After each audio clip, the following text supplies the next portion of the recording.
എല്ലാവർക്കും നമസ്കാരം. പ്രൈസ് ലോട്ട്. ഞാനിപ്പോൾ പൂനെയിലാണ്. പൂനെയിലൊരു മിഷൻ ട്രിപ്പുമായിട്ട് ബന്ധപ്പെട്ട് പൂനെ മഹാരാഷ്ട്ര ഏരിയയിൽ വന്നിരിക്കുകയാണ്. ഇപ്പോൾ ഞാൻ മർത്തോമ ചർച്ചിൻ്റെ ഒരു ആശ്രമത്തിലാണ് ഇപ്പോൾ നിൽക്കേണ്ടത്. മാർ ക്രിസോസ്റ്റം ആശ്രം പൂനെ.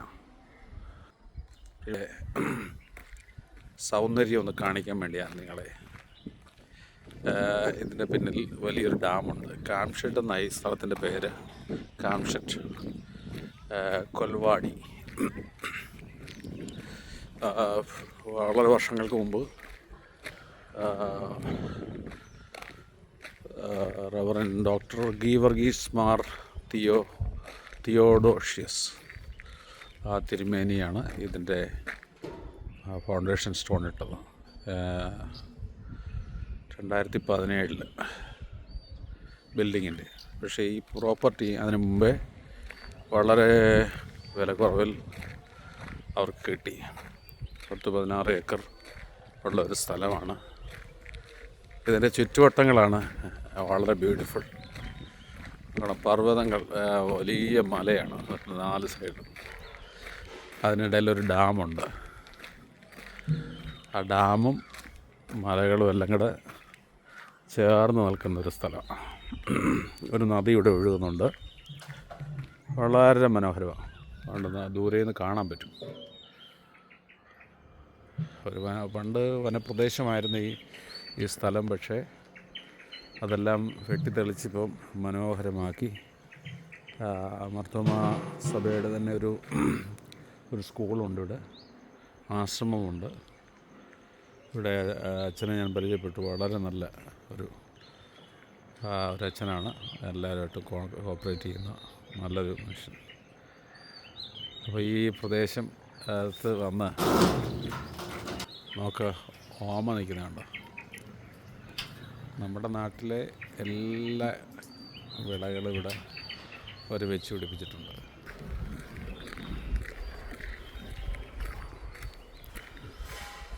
ഈ കിഴക്കേ സൈഡിലും കിഴക്കും പടിഞ്ഞാറും മലകളാണ്. രാവിലെ ഒരു 6:30 വരെ ഈ മിസ്റ്റ് കാണാൻ പറ്റും. ഇപ്പം ഞാൻ ഈ വീഡിയോ എടുക്കുമ്പോൾ 8 മണി കഴിഞ്ഞു.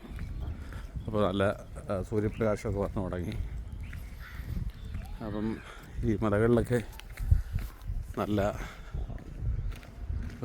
കോൾഡ് മിസ്റ്റ് കാണാൻ പറ്റും. അതുപോലെ തന്നെ ഈ പ്രോപ്പർട്ടിയിൽ ഞാൻ പറഞ്ഞല്ലോ, വാഴ. നമ്മുടെ നാട്ടിലെ കേരളത്തിലെ എല്ലാ വിളകളും, വാഴയുടെ ഒരു തോട്ടമുണ്ട്. തെങ്ങിൻ തോട്ടം,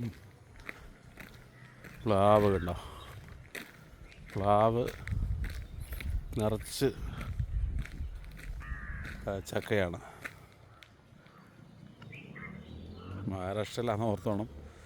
ഇവിടുത്തെ മണ്ണും നമ്മുടെ നാട്ടിലെ മണ്ണും തമ്മിൽ വലിയ വ്യത്യാസമുണ്ട്. എങ്കിലും മറ്റൊരിടത്തും കാണാത്ത പോലെ ഞാൻ സഞ്ചരിച്ച പല റൂട്ടുകളിലും ഈ മഹാരാഷ്ട്രയിൽ എങ്ങും കണ്ടിട്ടില്ല. പക്ഷേ ഇവിടെ വന്നപ്പം നമ്മുടെ ആൾക്കാർ, മലയാളീസ് എവിടെ ചെന്നാലും കേരളത്തിലെ കൃഷി പ്രാധാന്യം കൊടുക്കാറുണ്ടല്ലോ. അങ്ങനെ ഇവിടെ വന്നപ്പം ഈ കൃഷി കണ്ടപ്പോൾ എനിക്ക് വലിയ സന്തോഷമായി. ഓക്കെ, ഇവിടെയും ഒരു പ്ലാവുണ്ട്. തേക്ക് വെച്ച് പിടിപ്പിച്ചിട്ടുണ്ട്. കൃഷിയിടങ്ങളിൽ വെള്ളം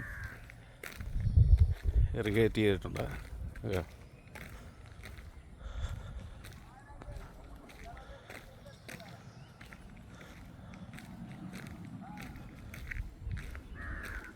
അല്ല, കുറേയധികം പ്ലാവും തെങ്ങും വാഴയും. മാവിൻ തോട്ടം നിങ്ങൾക്ക് കാണിച്ചു തരാം. മാവിൻ തോട്ടം ഇത് മുഴുവൻ മാവാണ്. അത് മുഴുവൻ മാവിൻ തോട്ടമാണ്. നല്ല മുന്തിയിനം മാങ്ങ വിളഞ്ഞ് കിടപ്പുണ്ട്. Very good. ജസ്റ്റ് എല്ലാവർക്കൊരു ഒരു ഇൻഫർമേഷൻ കൊടുത്തതേ ഉള്ളൂ. കണ്ടോ, നമ്മുടെ പറങ്കി മാവ് നോർത്ത് ഇന്ത്യയിൽ വിരളമായിട്ട് കാണുന്ന പറങ്കി മാവ്. കപ്പ നട്ടിരിക്കുന്നുണ്ട്. കപ്പ പല ദേശങ്ങളിൽ പോകുമ്പോൾ നമ്മുടെ മലയാളികൾ ഏത് ദേശത്ത് ചെന്നാലും എത്ര മണ്ണ് കൊള്ളില്ല എന്ന് പറഞ്ഞാലും ദൈവം സൃഷ്ടിച്ച മണ്ണാണല്ലോ. ആ ദൈവം സൃഷ്ടിച്ച മണ്ണിൽ നമ്മൾ നടുന്നതായ വിളകൾ വളർച്ച പ്രാപിക്കുക തന്നെ ചെയ്യും.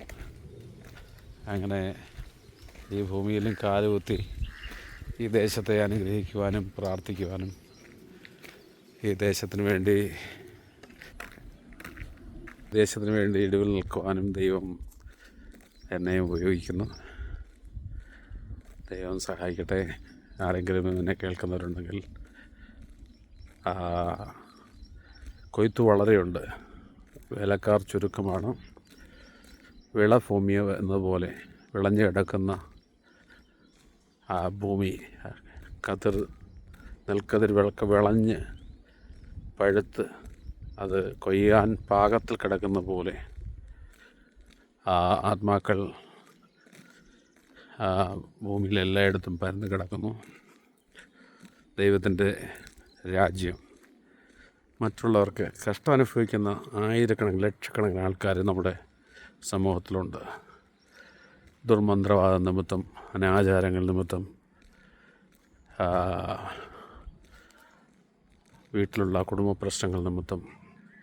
കഴിഞ്ഞ ദിവസം ഞാൻ ഒരു വ്യക്തിയെ പരിചയപ്പെട്ടു. ആ വ്യക്തിയുടെ അനുജൻ എംടെക് കഴിഞ്ഞിട്ട് 6 വർഷമായിട്ട് മുറിക്കകത്ത് തന്നെയാണ് വസിക്കുന്നത്. പുറത്തിറങ്ങത്തില്ല. ആഹാരം സ്വന്തം കൈകൊണ്ട് കഴിക്കത്തില്ല. അങ്ങനത്തെ സിറ്റുവേഷൻ. എന്നാൽ പാവപ്പെട്ട ഒരു വിദേശി അവരുമായിട്ട് പരിചയപ്പെട്ടു. ആ പരിചയപ്പെട്ട ഉപദേശി അദ്ദേഹത്തിന് വേണ്ടി പ്രാർത്ഥിച്ച് ആ വ്യക്തി രക്ഷപ്പെട്ടു. 6 വർഷത്തിന് ശേഷം സ്വന്തമായ ആഹാരം കഴിച്ചു. അതിനുശേഷം അദ്ദേഹം ഇപ്പോൾ ഇസ്രായേലിൽ ജോലി ചെയ്യുക. നോക്കണം, സുവിശേഷം എന്ന് പറയുന്നത് മറ്റ് മനുഷ്യർക്ക് സന്തോഷം കൊടുക്കുന്നതാണ്, സദ്വർത്തമാനം കൊടുക്കുന്നതാണ്, മതമാറ്റമല്ല. ക്രിസ്തു മതത്തിലേക്ക് ആരെയും മാറ്റാൻ വേണ്ടിയുള്ളതല്ല സുവിശേഷം.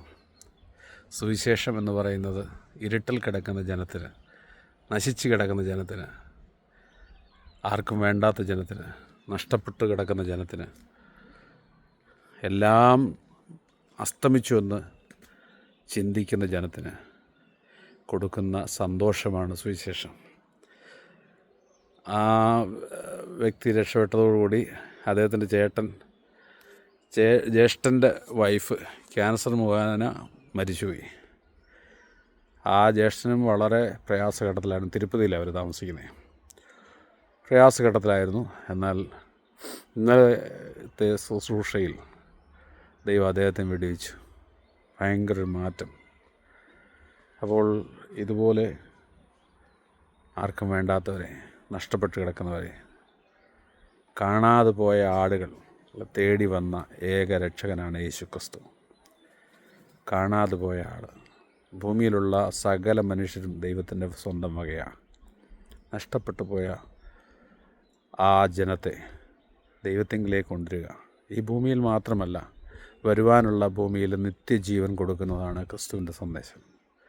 നിത്യജീവൻ. യേശു ക്രിസ്തുവിൽ വിശ്വസിക്കുന്നതിന് നിത്യജീവൻ ലഭിക്കും. അവനൊരു നാളും മരിക്കുകയില്ല.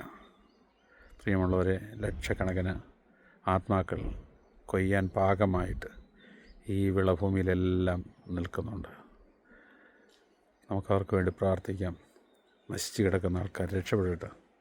ദേശങ്ങൾ അനുഗ്രഹിക്കപ്പെട്ട് വികസിതമാകട്ടെ, വിശാലമാകട്ടെ, നന്മ കൊണ്ട് നിറയട്ടെ, സമാധാനം ഭൂമിയിൽ വാഴട്ടെ, സന്തോഷം എല്ലാ കുടുംബങ്ങൾക്കും ഉണ്ടാകട്ടെ, സമൃദ്ധി എല്ലാവർക്കും ഉണ്ടാകട്ടെ. ഒരാളിൽ മാത്രം കേന്ദ്രീകരിക്കുന്ന എല്ലാ സമൃദ്ധി, എല്ലാ കുടുംബങ്ങൾക്കും സമൃദ്ധിയും സന്തോഷവും ഉണ്ടാകട്ടെ.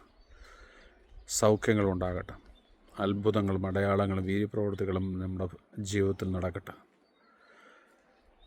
ആരെങ്കിലും എന്നെ കേൾക്കുന്നവർ ഹൃദയം തകർന്നിരിക്കുന്നുണ്ടെങ്കിൽ, നശിച്ച് കിടക്കുന്നുണ്ടെങ്കിൽ, ഒരു പോംവഴി നിങ്ങളുടെ മുമ്പിൽ കാണുന്നില്ല എങ്കിൽ, നിങ്ങൾ ആർക്കും വേണ്ടാത്ത അവസ്ഥയിൽ ഒറ്റപ്പെട്ടു പോയിരിക്കുന്നെങ്കിൽ, കടബാധ്യതകളാൽ നിങ്ങൾ ഭാരപ്പെട്ട് ആത്മഹത്യയ്ക്ക് വേണ്ടി ഒരുങ്ങിയിരിക്കുന്ന വ്യക്തിയാണെങ്കിൽ, നിങ്ങൾക്കുള്ള സന്ദേശമായത് യേശു നിങ്ങൾക്ക് വേണ്ടി ഇന്നും ജീവിക്കുന്നു. ആരും നിങ്ങളെ സഹായിച്ചില്ലെങ്കിൽ, ആരും നിങ്ങളെ കൈത്താങ്ങിയില്ലെങ്കിൽ, യേശു കർത്താവ് നിങ്ങളെ കൈത്താങ്ങുവാൻ നിങ്ങളുടെ അരികിലുണ്ട്. നിങ്ങൾ രോഗിയാണോ? ഒരു നിമിഷം ഞാൻ നിങ്ങൾക്ക് വേണ്ടി പ്രാർത്ഥിക്കുന്നു. സ്വർഗ്ഗപിതാവാം ദൈവമേ, ഈ കഷ്ടം അനുഭവിക്കുന്ന, ദുഃഖം അനുഭവിക്കുന്ന, വേദന അനുഭവിക്കുന്ന, രോഗം അനുഭവിക്കുന്ന, വ്യസനം അനുഭവിക്കുന്ന, ഒറ്റപ്പെട്ട് കിടക്കുന്ന വ്യക്തികൾക്ക് വേണ്ടി പ്രാർത്ഥിക്കുന്നു. ഒരു വലിയ മിറക്കിൾ അവരുടെ ജീവിതത്തിൽ സംഭവിക്കട്ടെ. അത്ഭുതങ്ങൾ നടക്കട്ടെന്ന് പ്രാർത്ഥിക്കുന്നു. യേശുവിൻ്റെ നാമത്തിലുള്ള വിടുതൽ സംഭവിക്കട്ടെന്ന് പ്രാർത്ഥിക്കുന്നു. യേശുവിൻ്റെ നാമത്തിൽ ആ കുടുംബങ്ങൾ, ആ വ്യക്തി അനുഗ്രഹിക്കപ്പെട്ടെന്ന് പ്രാർത്ഥിക്കുന്നു. ഇപ്പോൾ വിശ്വസിക്കുന്നവരുടെ മേൽ വ്യാപരിക്കുന്ന നിൻ്റെ അളവറ്റ ശക്തിയുടെ വലിപ്പം ഇപ്പോൾ അവരുടെ കണ്ണുകൾ തുറക്കപ്പെടട്ടെ. ഇപ്പോൾ അവരുടെ ഹൃദയത്തിലുള്ള വേദനകൾ മാറിപ്പോട്ടെ. ഇപ്പോൾ അവരുടെ വയറ് സംബന്ധമായ, ഉദര സംബന്ധമായ, നട്ടല് സംബന്ധമായ, സ്കിൻ സംബന്ധമായ എല്ലാ രോഗങ്ങളും സൗഖ്യമാകട്ടെ. വിശ്വസിക്കുന്നവർക്ക് അത് നീതിയായി വെളിപ്പെട്ടു വരട്ടെ. വിശ്വസിക്കുന്നവർക്ക് അത് അത്ഭുതമായി വെളിപ്പെട്ടു വരട്ടെ. വിശ്വസിക്കുന്നവർക്ക് അത് അനുഗ്രഹമായി തീരട്ടെ. യേശുവിൻ്റെ നാമത്തിൽ തന്നെ ആമേൻ. ഇത് നിങ്ങൾക്ക് അനുഗ്രഹമായെങ്കിൽ നിങ്ങൾ മറ്റുള്ളവർക്കും ഷെയർ ചെയ്ത് കൊടുക്കുക. നിങ്ങൾക്ക് കോൺടാക്റ്റ് ചെയ്യാവുന്നതാണ്. ഞങ്ങളെയും കമൻറ്റിൽ നിങ്ങൾക്ക് തുടർന്നും ഞങ്ങളുടെ സന്ദേശം അല്ലെങ്കിൽ സഹായം ഏതെങ്കിലും രീതിയിൽ ലഭിക്കണമെങ്കിൽ കമൻറ്റിൽ നിങ്ങളുടെ നമ്പർ രേഖപ്പെടുത്തുക. കർത്താവ് സഹായിക്കട്ടെ.